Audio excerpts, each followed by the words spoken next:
Hey guys, Vaz the Hotspur guy here, and this is my first podcast. I thought I'd do. So I got really into Tottenham a couple of months ago when Ange Postecoglou joined. So really just following the manager and sort of really enjoying being a Tottenham supporter. So being based in Australia, waking up really odd hours of the night and supporting the team, and so far really loving it. And I thought I'd kick off my first video just doing a bit of a player ratings, what I thought, sort of how the game sort of flowed and how the players sort of performed. So I'll start off in goals with Vicario. I thought at the start, as everyone else has said, I thought he was sort of really consistent in this game. I had no concerns the way he was sort of performing. I thought his distribution was excellent. I think he is a proven shot stopper as well, coming from this area where he was sort of based before. So we already knew that. I thought he was only sort of semi-tested once when he had that shot that he had at the end of the first half, I believe, had to sort of dive to his left. He palmed it away, so a really good save towards the end there. I thought his distribution was really good under pressure as well, and the reason why I sort of like that, draws the attackers towards him and actually frees up more people, the more sort of attackers he can sort of draw towards. So I thought distribution was great. So I will give him 7 out of 10. It might sound a little bit low, but if we sort of rate 5 as average, 7 still having a good game. Did I think it was exceptional? No, but I thought it was a great game, a good game. I think there's nothing wrong with that. On the right back, we've got Pedro Porro. Really like the drive at the front there. There's always question marks on his defensive ability, but just thought his way to sort of get forward, and I think he provides more of an Emerson at this stage here. So teams, and I didn't think Bournemouth played too much of a low block at this stage. They did sort of line up, did sort of block off opportunities. When we sort of got more towards the game in the second half, I thought we zoned in and out a little bit there. He did sort of land his foot, but he had I wouldn't even say it was half a chance. Really, I think he was having a stab at the ball, and the foot sort of struck the ground. So I think Pedro, I'd give a 7 as well, like 6.5 to 7. Thought he had a solid game, really reliable. I thought defensively he was excellent, sort of tracking back. He's got speed as well and allows to sort of drive forward as well. So to the left of Pedro Porro was Cuti Romero, and really liked the aggression from Cuti. I think the responsibility of having the VC, the vice captaincy, put on him has been awesome to sort of see. Just really solid. I really like that challenge he put on where he almost taken the guy out. Made me sort of chuckle a little bit there, but another solid 7 from me. And the guy to the left of him, Van der Ven, allows him to sort of push out a little bit more, because Van der Ven's got the pace to sort of track backwards as well. I think they're still communicating the back line, the passing. There's a couple of times he sort of kicked it out a little bit further, but I'd say the vast majority of the time he sort of made those pressure passes as well. He allows us to sort of drive forward, really play excellent and exciting football. And so the rating for him, I'll give him an 8, considering his age, 22. It's basically his second or third sort of game in, so still settling in to the system. Second game, I think. The pace, the confidence as well, the relationship he's sort of building up in the back line. So really happy from what I'm sort of seeing so far. And on the left back, Destiny Udogie, excellent game, really sort of driving forward, a young 20-year-old. Really can see him putting pressure on the forward, sort of going forward. He's not backing down from challenges. So I can sort of see him drive, and he's going to create opportunities. So it gives us balance on the left-hand side, and on the right-hand side, we've got Pedro Porro. It's going to really sort of drive us forward, create those opportunities. And you can sort of see with that second goal, he sort of got within that box. It was probably, and he created almost, I'd argue, something from nothing where the ball was about to go out. He sort of hooked it back in or sort of put in from Kulusevski. So I'm going to give him an 8. Thought it was quite good. Centre defensive midfield, Basuma just bossed it around as per usual. Just the creativity, his ability to sort of hold up play, really push it forward as well and take on people. There was, in the second half, he tried to take a fast kick, and it almost, he kicked it straight to the opposition, and they almost sort of scored from that. So still a really good performance. Didn't meet the high expectations of last week, where he was probably one of the best players in the league. Probably not. But in saying that, I still feel like it might sound harsh, his rating, but I'll give him a 7. I thought it was quite good overall. I have noticed his fitness a little bit. Like, he does tend to sort of slow down and walk around that 70-minute mark. So I would like to see him sort of just keep building up that fitness and really creating those opportunities, because there will be games where we sort of do go back down and we'll be reliant on him to create something from nothing, and he can sort of run, drive the ball sort of up the pitch, take 2 or 3 defenders with him as well. And that's why I really like having that type of person within the team. So a standout game, but I wouldn't say it reached the heights of last week. So a good game. Now, Maddison, I thought was exceptional. Really loved seeing him play. I think, he's got he's starting to build a good understanding with Basuma, that link-up play as well. His ability to sort of draw fouls. It's going to score us a lot of goals with that. I do have concerns with how he'll draw so many fouls, and he might get injured within that. So it was a player similar, Eden Hazard, who was just a gun for Chelsea for a number of years.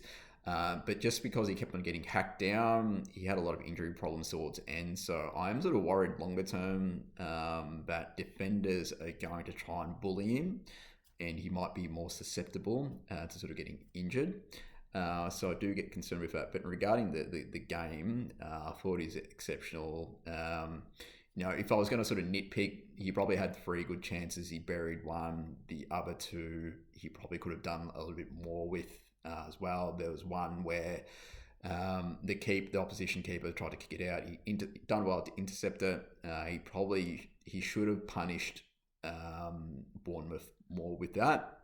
But I thought really good performance. Still think there is a bit of work with him with Sonny and Maddison. I think they're still working out the communication, the play styles as well. I think Sonny is more the person that likes to sort of drive forward with the ball. I think he's a good dribbler. Do I think he's an exceptional dribbler that can really take his man on one-on-one? Don't think so. Still think there's a bit of work to sort of go there. But yeah, with Maddison, thought it was a standout game, played the match for me. I'd give him a 9 out of 10. And Papa Matasar, his creativity in the first half, where he put a perfect through ball in, sort of led to a really good, led to the first goal. Thought it was a perfectly sort of weighted pass. Didn't think he was as prominent in this game. Still has a lot of run. Still really love how he sort of drives the ball forward. So really think, our midfield, it's in the top 2 or 3 in the league, and I think when they start clicking, they'll be exceptional. I think he's tracking back in his defensive work. Still needs to build up a bit more over time, but sort of certainly going forward, he definitely does give us some options. Still think he's building up his fitness as well. I think it's great how he's got Basuma sort of next to him. You got that seniority there. It's going to give him some confidence to sort of go forward. So really enjoying him, seeing him sort of develop and mature as a player. He's only still quite young. I think he's only 20. So yeah, really, I'd give him a 7 out of 10. So last week versus United, he was exceptional. He still had a good game, but still think he's got. I'm excited to see sort of what happens with him. On the front right hand side, Kulu, sort of have mixed feelings about Kulusevski. I don't think he's great at. I think he's very predictable about how he always sort of cuts in and tries to. Doesn't really draw fouls too much. There's occasional foul here or there. Does he need to create more opportunities? Because I think on the right, like on both sides, we've got fast runners that sort of like to push forward. I'd like to see him more involved in the game. Does he need to go more centrally? I don't know, because I think on the outer wings, he's not really creating that much. But in saying that, when he scored that goal in the second half, very much looked like he boosted his confidence. I think done the world good for him. He was a lot more active since then. I would prefer Manor Solomon. I'd like to see him get a few more minutes. I like Manor Solomon. He's got pace. He looks lively. What Postecoglou sort of hopefully we see when Tottenham plays in the Carabao Cup. We see Manor sort of get a few minutes there. I just think he looks a little bit more lively on that right-hand side. But I think if there's a weakness in the team right now, I can see it in the right side, the right forward side there. On the left side here, we've got Sonny. I thought he had a really good result without being exceptional. The work he put in for that second goal really looks... Yeah, it done well. He's got that creativity, he's got that vision, and he's got a good footballing IQ as well. Really like how he lifted up the team as well. He's really motivating. He's just an exceptional sort of leader. I still remember the 2015 Asian Cup vividly in my mind. So does he have the pace of what he has now? No. I believe one-on-one he's not the best dribbler as well. Can he sort of take on his man? Don't think so. Where I think we'll get a lot more luck from him is if he can sort of make those runs, make those really accurate passes, and if he can sort of cut in, maybe he has to sort of drift more centrally, because he looked a lot more centrally when he got shifted from the wing to replace Richarlison in the middle. He looked like he was creating a lot more sort of opportunities there. So again, I think it was a solid game without sort of being outstanding.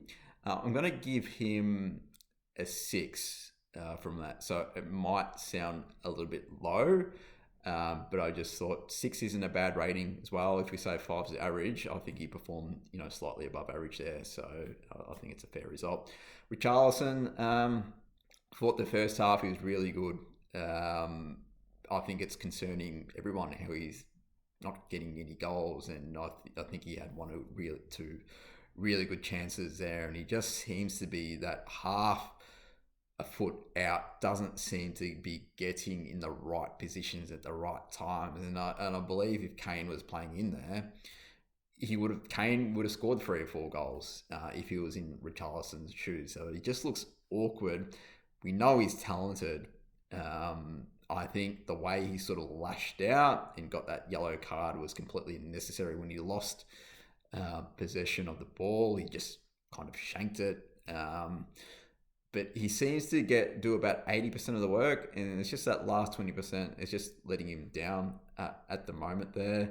I feel like, does he need to sort of drop down more and get himself more involved in the play, which I think he started trying to do in the second half, but then he sort of just botched things up. So I have a feeling with him, if he makes one mistake, if he doesn't get the goal in, he just head drops, and you just can't do that. The team's in front.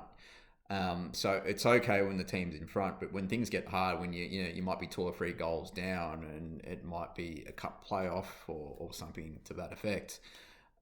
We can't have that in the team. So I'm going to rate him down as a 4, which sounds really harsh, but he's going to be, for Tottenham to do well this year, it's all well and good to say that goals will come from different places, but we still need our main striker to be a contributor towards that there. And just looking at his past history, he hasn't done too much. So, in my opinion, I would love to give him more time to sort of ease into the role more to see what's expected, because I think he's trying very hard, but it's just that last 10 to 20%. He just needs to make that final touch, and hopefully it'll be all good from there. So look, thanks for watching, guys. Hopefully you enjoyed my video. I'll be planning to sort of come out with a bit more, but I wanted to keep this super casual. Don't want to put too much time and effort into it, but yeah, feel free to leave a comment, anything like that. Happy to sort of respond, and come on, you Spurs.